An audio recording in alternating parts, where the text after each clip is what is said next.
আপনাদের মাঝ থেকে আমাদের কাছে একজন প্রশ্ন করেছেন যে মেয়েদের স্তনের প্রতি ছেলেরা কেন আকৃষ্ট হয়ে থাকে। প্রশ্ন করার জন্য আপনাকে ধন্যবাদ।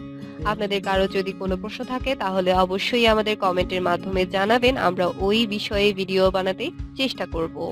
জেনে নিন মেয়েদের দুধের প্রতি আকৃষ্ট হওয়ার 4টি রহস্যময় কারণ।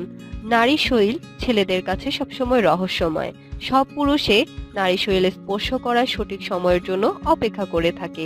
নারী শরীরের উপর পুরুষের এক আলাদাই আকর্ষণ। নারীদের শরীরের মধ্যে স্তনের প্রতি আকৃষ্ট হয় না এমন পুরুষ খুঁজলে পাওয়া যাবে না। শুধু পুরুষ নয়, মহিলারাও নিজেদের স্তন নিয়ে খুব গর্ব করে। স্তনের আকৃতি ও গঠন নিয়ে মহিলারা খুব চিন্তায় থাকে।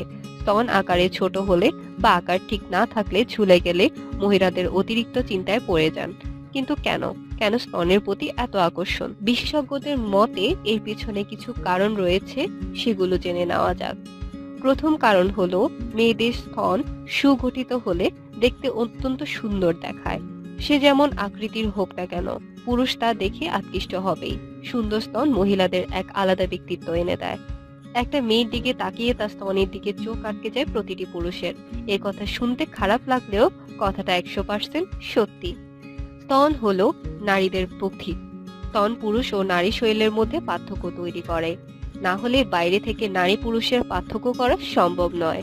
নারীর বক্ষ যুগলের বিভাজিকা তাদের কাছে গর্ব। অনেক মহিলা সেই জন্য ক্লিভেজ দেখা যায় এমন পোশাক পরেন। নারীদের স্তনের প্রতি আকর্ষণ আজ থেকে নয়, আদিকাল থেকে নারীদের সুগঠিত স্তন দেখে পুরুষের মনে ও শরীরের কামনার প্রবল ইচ্ছা জেগে ওঠে। এর পিছনে একটি মানসিক কারণও আছে, সেটি হলো সন্তান জন্মদানের সাথে সক্ষম ও উর্বর মহিলাদের স্তন সুন্দর হয়। তাই পুরুষদের জীবনসঙ্গী হিসেবে সুন্দর মহিলা বেছে নিয়ে থাকেন। নারীদের শরীরের কিছু অংশ পোশাকের বাইরে থেকেই বোঝা যায়, বিশেষ করে স্তনের আকার তো বোঝাই যায়।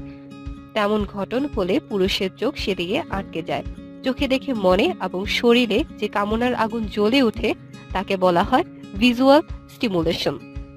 ধন্যবাদ। আমার ভিডিওটি যদি আপনাদের ভালো লেগে থাকে তাহলে লাইক, কমেন্ট, শেয়ার করতে ভুলবেন না এবং আমাদের চ্যানেলটি সাবস্ক্রাইব করে আমাদের পাশেই থাকুন। ধন্যবাদ সবাইকে। ভালো থাকবেন, সুস্থ থাকবেন।